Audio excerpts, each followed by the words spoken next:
Amén. Hola mis hermanos, como ya decía mi pastor, seguimos con la serie de Romanos y como decía mi pastor, a lo largo de toda la historia, desde un principio, el hombre nunca ha tenido mérito alguno, totalmente imposible de ganarse el favor de Dios.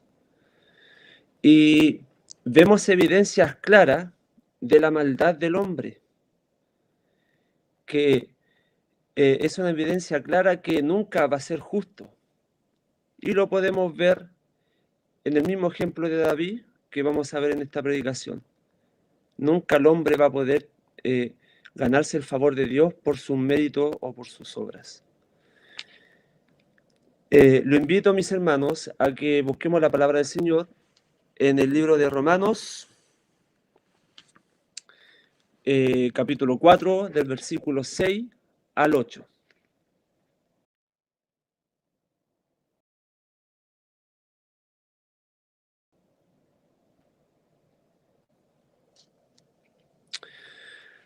Dice la palabra del Señor, en el nombre de nuestro Señor Jesucristo. Como también David habla de la bienaventuranza del hombre a quien Dios atribuye justicia sin obras, diciendo: bienaventurados aquellos cuyas iniquidades son perdonadas y cuyos pecados son cubiertos. Bienaventurado el varón a quien el Señor no inculpa de pecado. Que el Señor añada una rica revelación a su palabra. Oremos al Señor. Gracias, Padre Santo, por su amor y misericordia que nos permite estar reunidos, Señor, en este lugar, Padre Santo, para poder recibir su palabra, su consejo, Señor. Le ruego, Señor, que usted me llene con su gracia. Estoy en sus manos para que me utilice como un instrumento, Señor, para la exhortación de su palabra. Sea usted poniéndome por medio de su Espíritu Santo palabras, Señor, en mis labios, Señor, para la edificación de su iglesia. Le ruego, Señor, que guarde esta transmisión y que todos podamos estar atentos, Señor, para recibir su palabra. Se lo ruego todo esto, Padre Santo, por Cristo, nuestro amado y bendito Salvador. Amén. Amén. Mis hermanos, vemos en estos pasajes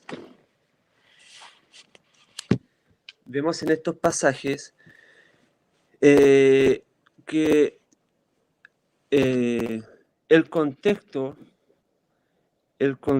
como de la predicación anterior, como de esta que le sigue, vemos que la justificación no es por obras, sino que es por fe.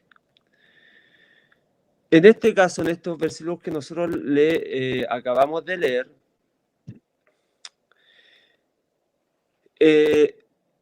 David habla de las bienaventuranzas del hombre a quien Dios atribuye justicia sin obras.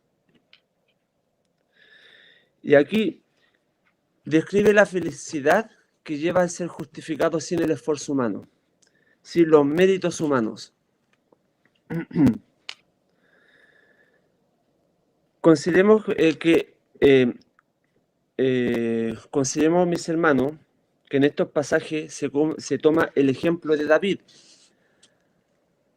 Y recordemos un poco la historia de David. ¿Qué nos relata la historia de David?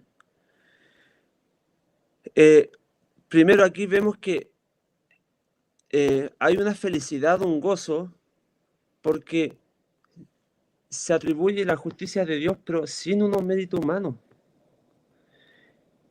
Y eso se ha visto a lo largo de todo el tiempo. Porque si nosotros recibiéramos un pago conforme a lo que nosotros hacemos, claramente sería el juicio de Dios. ¿Por qué? Porque si el momento de usted, no sé, mentir, ya transgredió la ley y está bajo la ira de Dios. Pero recordamos un poco la historia de David. Él fue el rey de la nación. En su reinado extendió la frontera de su nación, trajo paz, y vemos que fue un hombre de renombre, fue un hombre importante, el cual Dios lo ayudó a que esta nación floreciera, pero esto, mis hermanos, no lo eximía, a pesar de todas estas cosas, a David no lo eximía a que fuera un pecador. Muchas personas pueden hacer muchas cosas buenas, pero eso no lo exime a que sea un pecador. David no era la excepción. David también tenía muchas razones para que recibiera todo el peso de la ira de Dios por su pecaminosidad. Recordemos que él fue adúltero, fue mentiroso. Imagínense que él maquinó un plan, conspiró para poder asesinar a una persona, que fue Urías, que fue la mujer de Betsabé. Recordamos esa historia, que él se metió con la mujer de Urías, Betsabé, y él maquinó un plan para poder asesinar al esposo de Betsabé en la batalla. Y fue así. Y vemos que, sin importar las cosas que pudo haber hecho, él era un pecador y cometió un pecado terrible, varios pecados terribles al mismo tiempo, por decirlo.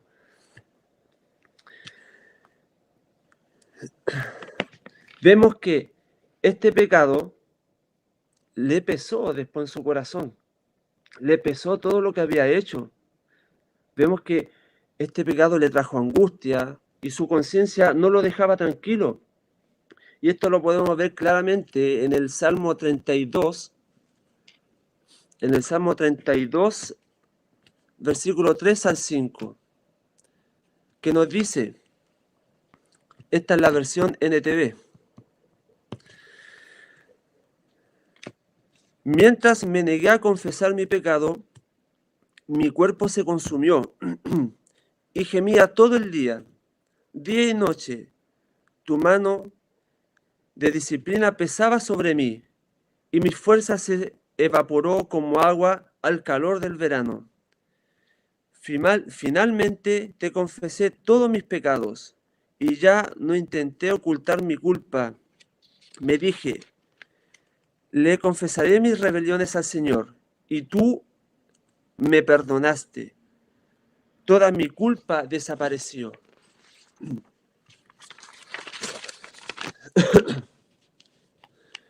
Vemos, mis hermanos,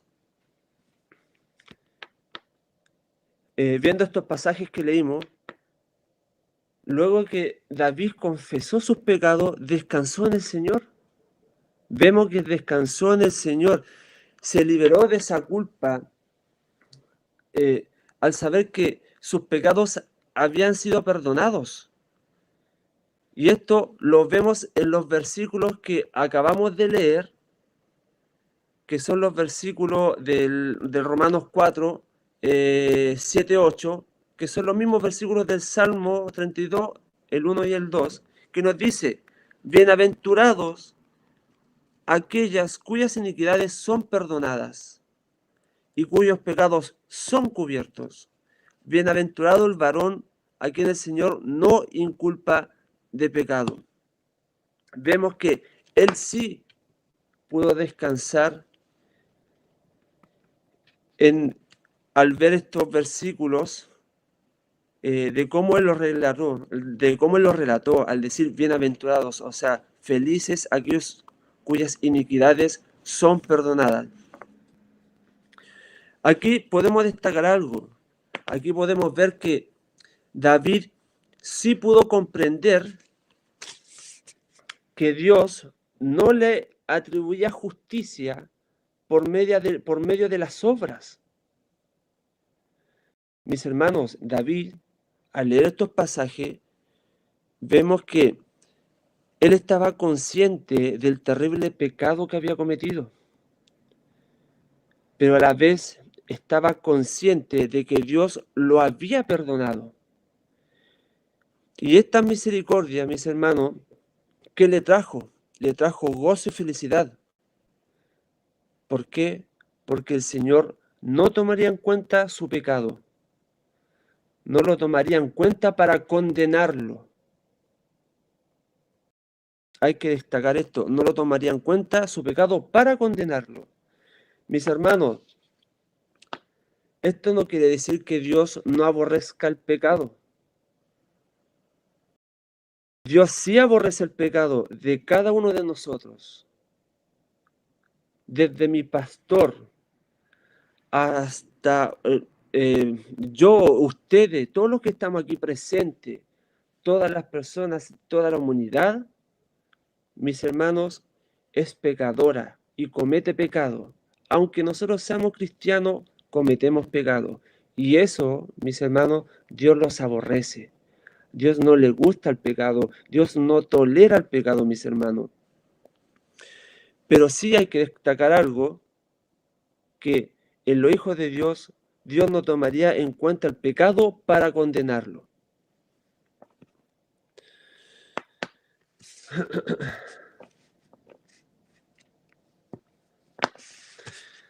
Luego vemos en el versículo 17, nos dice, bienaventurados aquellos cuyas iniquidades son perdonadas, y cuyos pecados son cubiertos.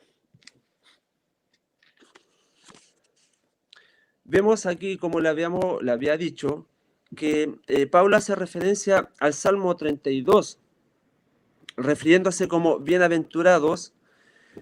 ¿Y quiénes son los bienaventurados? Refiriéndose a esto.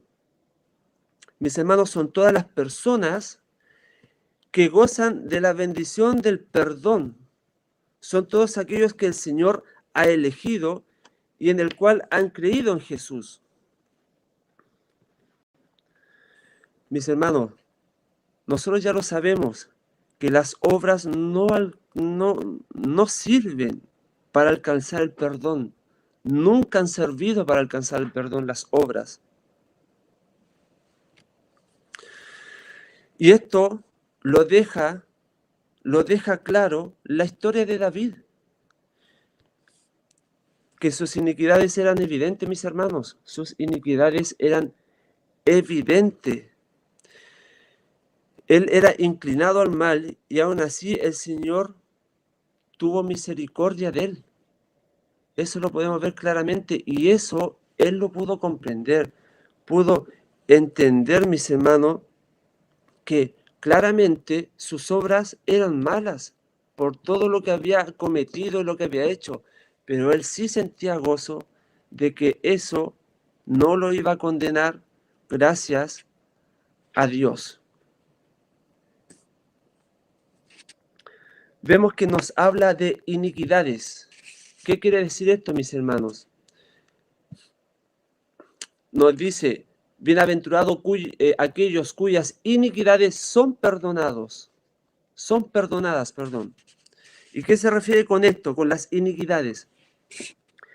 Iniquidades se refiere a violar la ley, a transgredir la ley. ¿Y quiénes son los que hacen estas cosas? Son todas las personas desobedientes a la ley de Dios. O sea, toda la humanidad. Todas las personas que desobedecen la ley de Dios, ¿qué tiene que pasar con ellos? Tienen que pagar un castigo eterno, en el cual Dios desata toda su ira sobre ellos. Y recordando el capítulo 1 de Romano, que nos decía en el capítulo 1, nos decía que nadie tiene excusa, nadie puede presentar excusa. ¿Por qué?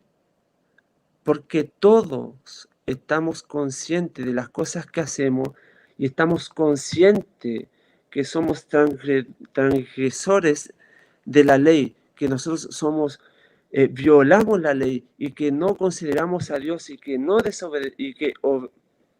no obedecemos a Dios. Nosotros estamos conscientes, o sea, nadie tiene excusa. Mis hermanos, el Señor escribió su ley en nuestros corazones. Su eterno poder se hace manifiesta en las cosas creadas. Nosotros tenemos su palabra y así muchas personas han escuchado su palabra. Somos desobedientes a la palabra de Dios y por eso, mis hermanos, nosotros, las personas, la humanidad, va a recibir en su momento la justa ira de Dios, porque violamos la ley de Dios, pecamos ante Dios y el Señor aborrece eso. Pero hay un gran gozo para muchas personas, hay bienaventuranza para muchas personas, mis hermanos. Y como dice el versículo que acabamos de leer, son bienaventuranzas para los que son perdonadas sus iniquidades, para esas personas que sus iniquidades son perdonadas. ¿Qué pasa, mis hermanos? Claramente todos somos pecadores, pero el Señor, en su misericordia a sus elegidos, Él perdona sus iniquidades. ¿Y qué pasa? Que nosotros quedamos libres de saldar la deuda del pecado. Y esto es porque sus pecados, los pecados de las personas bienaventuradas, han sido cubiertos por la obra y sacrificio de Cristo. Mis hermanos, vemos que también este versículo, aparte de perdonar las iniquidades, nos dice, y cuyos pecados son cubiertos.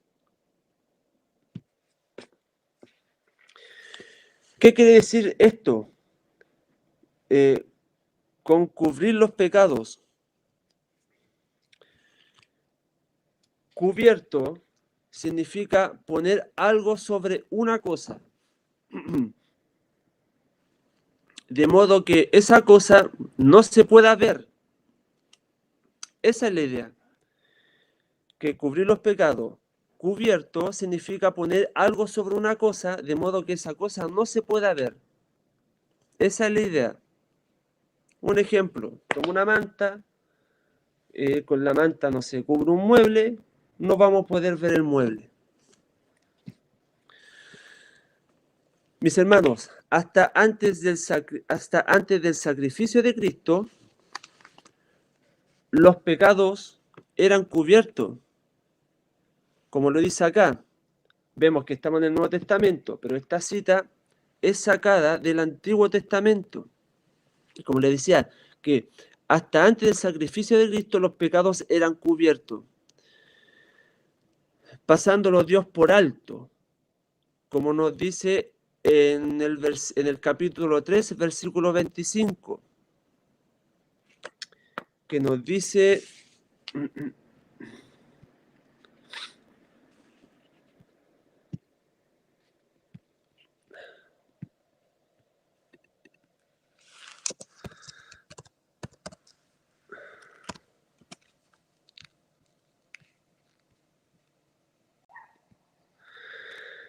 a quien Dios puso como propiciación por medio de la fe en su sangre, para manifestar su justicia a causa de haber pasado por alto en su paciencia los pecados pasados.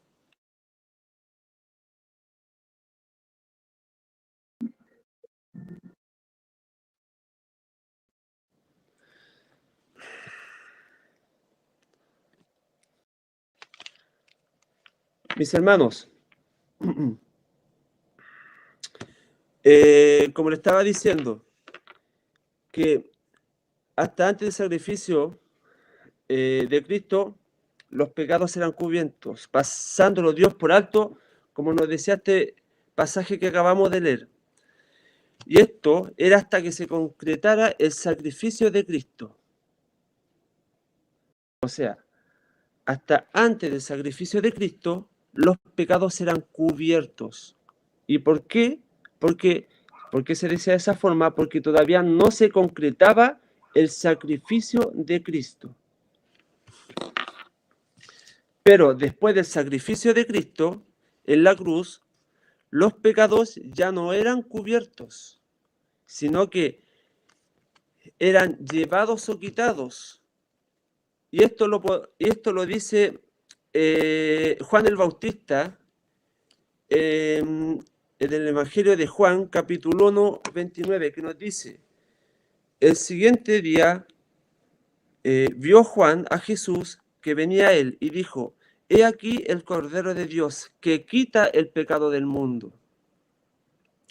Como también en Hebreos 9:26 nos dice: de otra manera, le hubiera sido necesario padecer muchas veces desde el principio del mundo.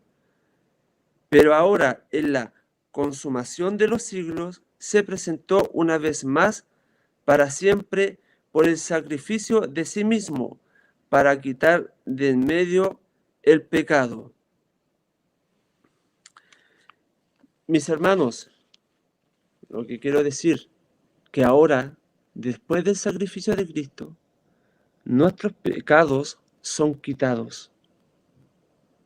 Son quitados nuestros pecados por la obra de Cristo, que Él cargó nuestros pecados en la cruz. Y eso es de valorar mucho, eso es de agradecer mucho. Consideremos que cada vez que nosotros pecamos, hasta la mentira más pequeña, mis hermanos, que cometamos, es un pecado. Y consideremos que ese pecado que usted comete, que yo cometo, que todos cometemos, ese pecado, Cristo lo cargó en la cruz. Cristo pagó por ese pecado que usted está cometiendo, que yo estoy cometiendo. Yo pienso en esto y claramente cuando uno comete un pecado, no está considerando y valorando el sacrificio que Dios hizo en la cruz. Antes, nosotros, cuando estábamos sin Dios, estábamos gobernados por las tinieblas, por Satanás. Él era nuestro Señor. Pero ahora nosotros tenemos a Dios como nuestro Señor. Y con el beneficio que tenemos, que nosotros le podemos dar la espalda al pecado y buscar al Señor y vivir bajo su voluntad. Y claramente cada vez nos acercamos más a Él, más va a alumbrar la luz de Dios en nosotros, y cada vez que nos acerquemos a Él, vamos a ver cada vez que estamos pero más inmundos, más podridos, pecaminosos, mis hermanos. Porque vamos a ver que cada cosa que nosotros hagamos, estamos pecando ante la presencia del Señor. Pero sí a la vez, como decían estos versículos, bienaventurados al varón que el Señor perdona las iniquidades y cubre o quita el pecado. Es un gozo, mis hermanos. Pero sí cometemos actos pecaminosos, pero sí, mis hermanos, nosotros tenemos que darle gracias al Señor, que ese pecado no nos va a condenar. Pero esto no nos da la libertad para andar pecando, porque ya sería eso otra cosa. Eso nos daría de pensar si realmente somos hijos de Dios. Porque nosotros no podemos vivir en el pecado sin ningún arrepentimiento, sin ningún remordimiento, sin ningún arrepentimiento, sin ningún peso en nuestra conciencia.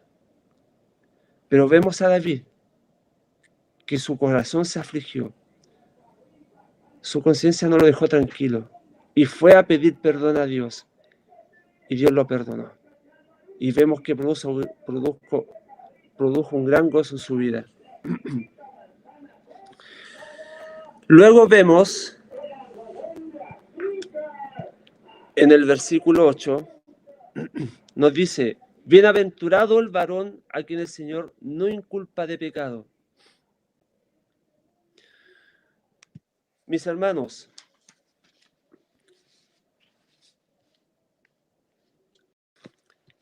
¿qué quiere decir inculpar? Para empezar, veamos esto. ¿Qué quiere decir inculpar? ¿Y qué quiere decir culpar? Son palabras muy parecidas, ¿ya?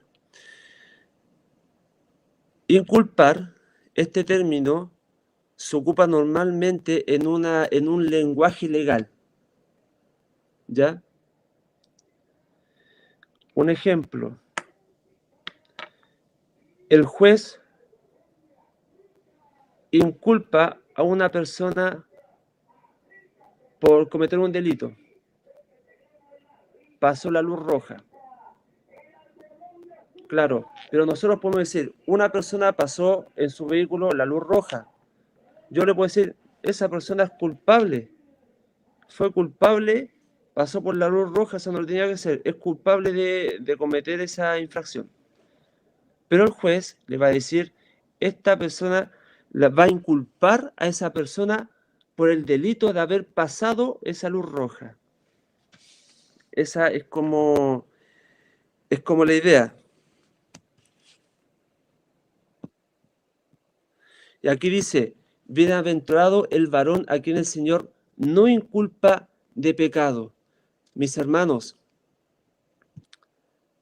nosotros somos bienaventurados porque legalmente el Señor no nos inculpa de pecado.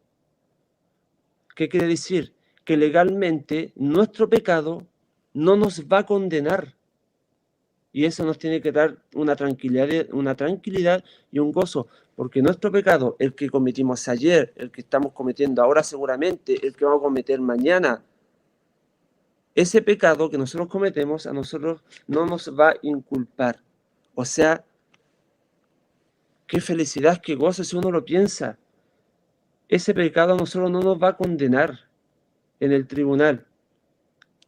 Pero eso no quiere decir que nosotros seamos culpables. Porque sí somos culpables de los pecados que nosotros cometemos.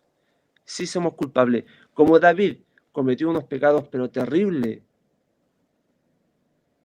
Él fue bienaventurado, como lo decía el versículo 8, porque el Señor no lo inculpa de pecado. Pero sí fue culpable de las acciones que él cometió. Y eso, mis hermanos, como les decía, el Señor aborrece el pecado. Lo aborrece, no lo tolera. Y eso no quiere decir que si nosotros cometimos un pecado, seguramente vamos a quedar libres, no nos va a pasar nada, no vamos a tener ninguna consecuencia. Y no es tan así, mis hermanos.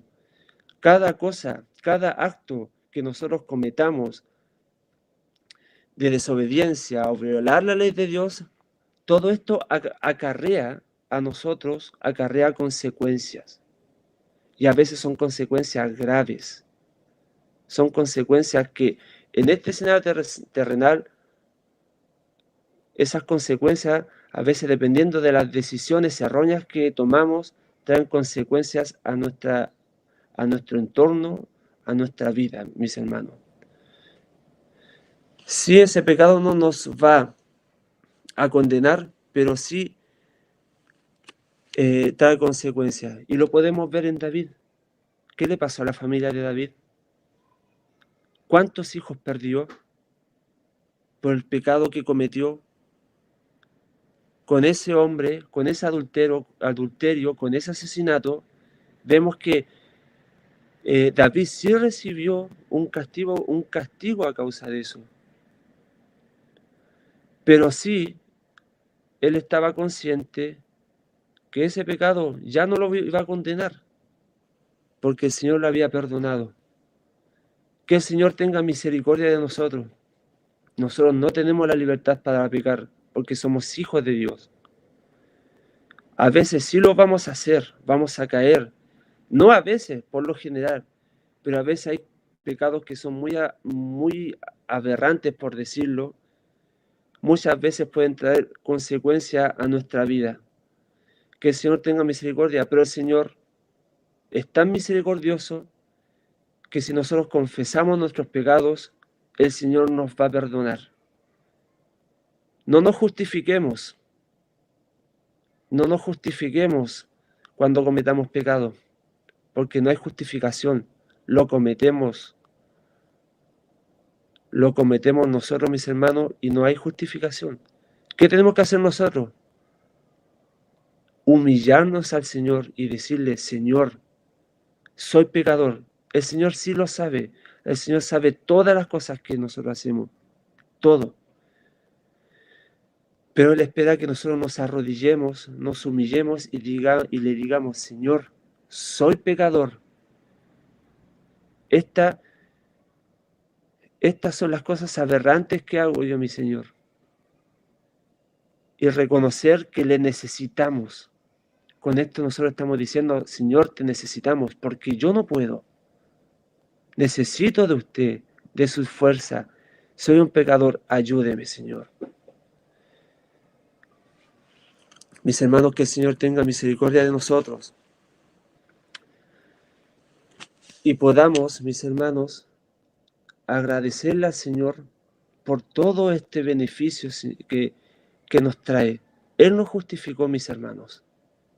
Nos dejó claro que esa justificación es por medio de la fe, no por medio de las obras. Mis hermanos, para concluir,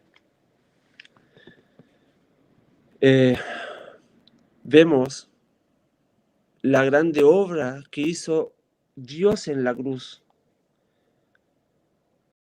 Vemos que nosotros con nuestras obras nunca nos vamos a ganar el favor de Dios, nunca vamos a obtener algo por nuestras obras, sino que esta justificación, estos méritos de Cristo que se nos cargaron a nuestra cuenta, que se nos han imputado a nosotros,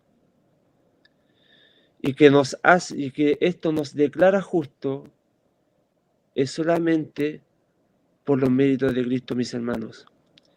Y así, de esa misma forma, como nosotros somos declarados justos por los méritos de Cristo, de esta misma forma, consideremos que cuando nosotros cometemos un pecado, ese pecado Cristo lo pagó en la cruz. El pecado que nosotros estamos cometiendo, mis hermanos. Porque nuestros pecados se le cargaron a Jesús, se le imputaron a Jesús en la cruz. Y por eso nosotros podemos dar gracias a Dios, glorificar a Dios, que nosotros, a pesar de nuestra condición pecaminosa, de nuestra condición de desobedecer al Señor, el Señor tiene misericordia de nosotros y nos perdona. Y vemos en todo este cuadro que nosotros no dependemos de nuestras capacidades. Toda la vida y desde un principio de los tiempos hemos dependido solamente de Cristo, solamente de la obra que hizo Cristo, nuestro Señor. Nosotros dependemos. Tenemos el ejemplo de David, los pecados que cometió, y el Señor los perdonó. Él comprendió con esos aberrantes pecados que él nunca iba a poder obtener el favor de Dios, pero Dios lo miró con misericordia y lo perdonó. Igual que a nosotros, mis hermanos. Por eso debemos dar gracias a Dios por grande misericordia que hizo el Señor con nosotros. Mis hermanos, oremos al Señor para que Él guarde esta palabra en nuestros corazones y podamos meditarla en nuestros día a día. Oremos al Señor. Gracias, Padre Santo, por su misericordia, por su amor. Gracias, Padre Santo, porque a pesar de nuestras iniquidades, de nuestra maldad, de nuestra desobediencia, de nuestra naturaleza pecaminosa, usted nos rescató, Padre Santo, nos rescató, Señor, y nos puso en una posición privilegiada, mi Señor, en el cual, Padre Santo, nosotros podemos alabar su nombre, Señor, podemos agradecerle, podemos andar conforme a su voluntad. Pero tenga misericordia, porque muchas veces, Padre Santo, somos tan negligentes, Señor, que no lo hacemos, Padre Santo. Tenga misericordia de nosotros, porque el precio, Señor, que se pagó en la cruz no fue menor. Señor, lo que hizo en la cruz con su Hijo fue maravilloso. Y eso tenemos que atesorar, que lo que hizo en la cruz fue lo máximo y el beneficio que nos trajo a nosotros fue grandioso. Gracias, Señor, por perdonar nuestros pecados, Señor. Le ruego que esta palabra la pueda guardar en nuestros corazones y poder meditar en ella. Se lo ruego, Padre, por Cristo, nuestro amado y bendito Salvador. Amén.